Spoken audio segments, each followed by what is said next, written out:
You know it's getting really bad in the Canadian real estate market when even the banks are saying home prices are going down. Hey there, my name is Matthew Pfeiffer, real estate agent in Regina, and in this week's Canadian real estate news, we're going to be talking about the most recent mortgage arrears data, how many people are getting behind on their mortgages. Of course, we'll give you this week's best mortgage interest rates. Matilda's question of the week is, what exactly is the composite benchmark price? Of course, be talking more about the Canadian election and what the different parties are promising to you to make housing more affordable in Canada. And we'll go through some updated Canadian real estate market forecasts. Canada's housing market not immune to trade war pain, economist says. Well, thank you, Captain Obvious. And this is why I hate when people talk about the Canadian real estate market as a national market, because you've been watching my monthly Canadian real estate market updates, you will see there are cities like Toronto where their market is really sluggish right now, and then others that are absolutely blistering, red hot, setting sales and home price records right now. As of right now, Oxford Economics is forecasting that year over year, we're going to see home prices decline 5% in their base case scenario. Now, previously, I would say Oxford Economics forecasts have been a little bit spotty when it comes to the Canadian real estate market.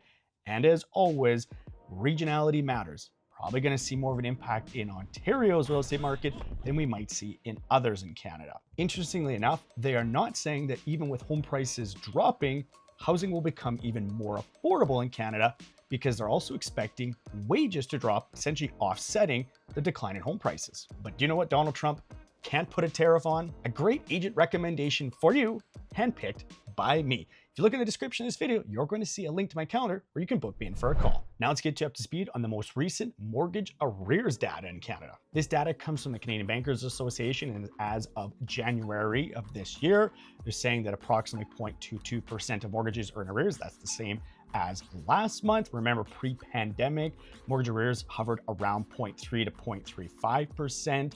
It is a year-over-year increase of about 17%.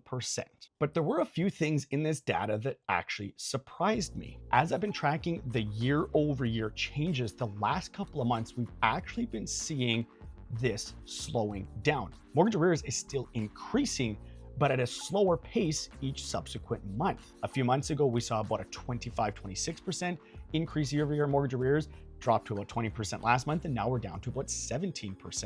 I'd be willing to wager most people were expecting we'd see the opposite and more mortgages going into arrears at a faster pace. Currently, there's about 11,100 mortgages in arrears of the approximately 5 million.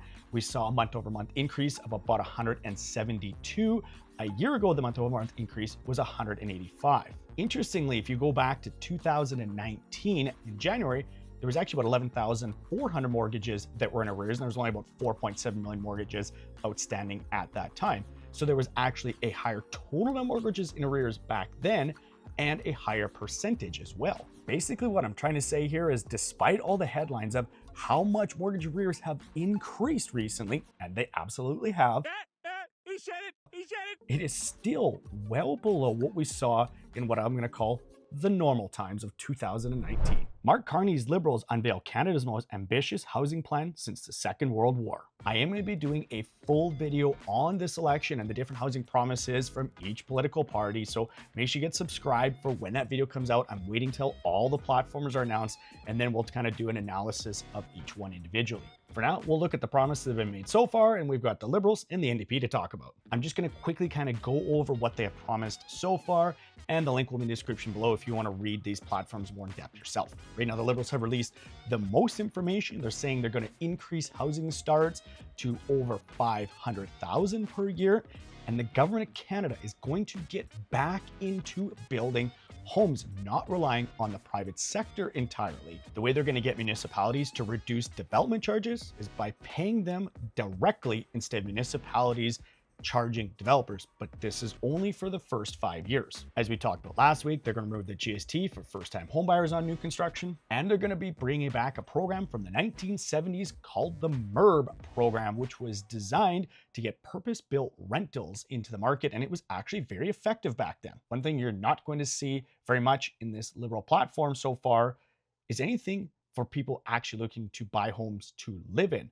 Almost all of it is focused on rental properties. The NDP hasn't released much on their housing plan, but what they have said right now is they want CMHC to administer government-backed mortgages at reduced interest rates, and they're going to have purpose-built, rent-controlled properties built on government land. Now let's get you up to speed on this week's best mortgage interest rates. Let's start off looking at the best insurable rates. For a 3-year, Radius has a 3.94, that's unchanged from last week. RFA currently has the best 5-year at 3.89, and that is also unchanged. Let's take a quick look at what's going on with variable rates. The best static variable is 4.05 through Manulife, that's unchanged. And the best adjustable is at 4% through B2B Bank, also unchanged. Now let's dive into the best uninsurable rates. TD has the best 3-year at 4.34, that's unchanged. TD also has the best 5-year fixed at 4.29, still unchanged. Looking at the best 5-year variable, Scotiabank is at 4.5%, that's unchanged. And the best adjustable is through Merrick's at 4.55, slight drop from last week.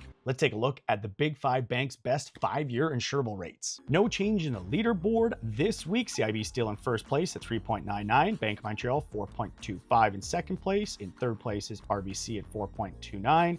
TD at 4.34 in fourth place, and Scotiabank, which did drop their rate to 4.64, but is still in fifth place. You want this week's terrible bad dad joke? Where do pirates get their hooks from? Of course, it's secondhand stores. If you have a terrible joke I can use in future episode, put it in the comments below.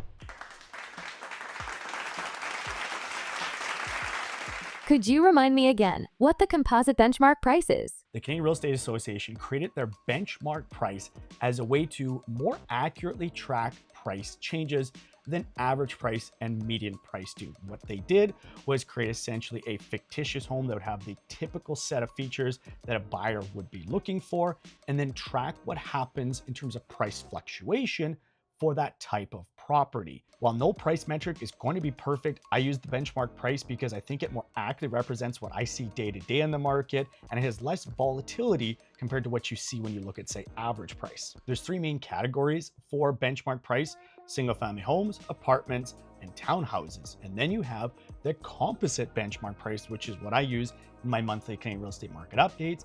That blends all property types together and weights them proportionally based on property types in that market. Once again, thank you for that fantastic question.